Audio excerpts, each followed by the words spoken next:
ओम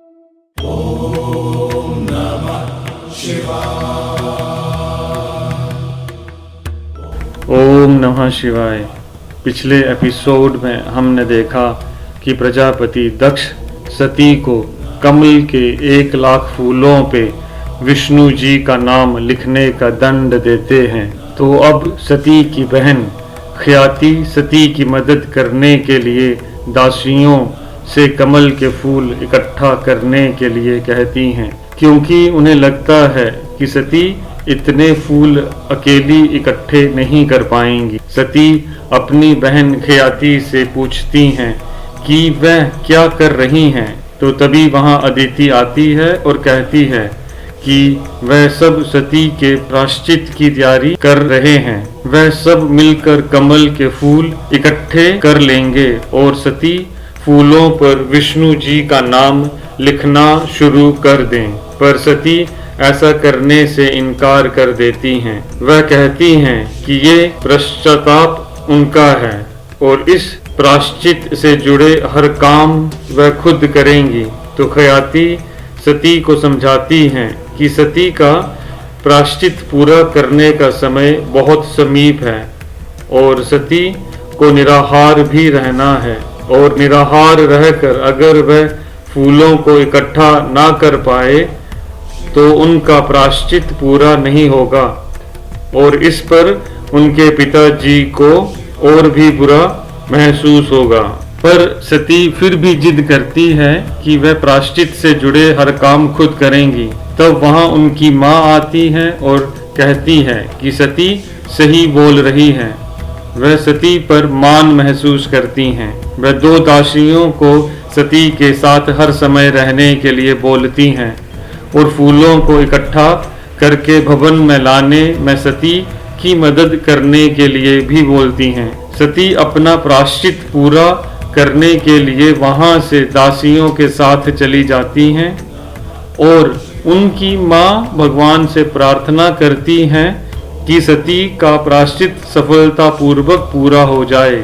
सती जब नदी के पास पहुंचती है तो देखती है कि वहां तो कुछ भी कमल के फूल नहीं बचे हैं और महल में अदिति को चिंता होती है कि कमल के फूल तो दासियों ने पहले ही इकट्ठे कर लिए, तो अब सती इतने फूल कहां से इकट्ठा करेंगी। और वह अपनी ये चिंता ख्याति और अपनी माँ को बताती हैं। जंगल में फूलों को ढूंढते समय सती को बहुत सारी मुसीबतों का सामना करना पड़ता है। सती जब अगले तालाब पर पहुंचती हैं तो देखती हैं कि वहां भी सब फूल पहले से ही भवन में पहुंचाए जा चुके हैं। तो वह दासी से और आगे चलने के लिए कहती हैं। देर शाम का समय होने पर एक दासी सती को भवन में वापस लौटने के लिए कहती हैं। तो सती कहती है कि उनके पास इतना वक्त नहीं है, किसी भी हाल में उनको आज फूल इकट्ठा करके उन पर विष्णु जी का नाम लिखना शुरू करना होगा। एक दासी के पांव पर चोट लग जाती है तो वह उन दोनों दासियों को भवन में वापस जाने का आदेश देती हैं। वह दासियों को आदेश देकर वहां से भेज देती हैं। उधर भवन में सभी शिल्पकार आते हैं, पर जिस शिल्पकार ने शिव जी की मूर्ति बनाई थी वह नहीं आता, जिस पर प्रजापति नाराज होते हैं। तो उस पर शिल्पकार के पिता प्रजापति से माफी मांगते हैं और कहते हैं कि वह मूर्ति बनाने के काम से गांव से बहुत दूर गया हुआ है और उसको नहीं पता कि आपने उसको यहाँ बुलाया है।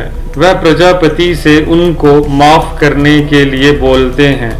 तो प्रजापति कहते हैं कि माफ तो उन्होंने अपनी पुत्री सती को भी नहीं किया, जबकि सती की गलती सिर्फ इतनी थी कि वो अपने पिता के मान को बचाने के लिए शिल्पकार की बातों में आ गई। शिल्पकार ने सती को अपनी बातों में उलझाकर बहुत बड़ा गुनाह किया है और इसीलिए उसके इस गुनाह की सजा अब सब शिल्पकारों को मिलेगी।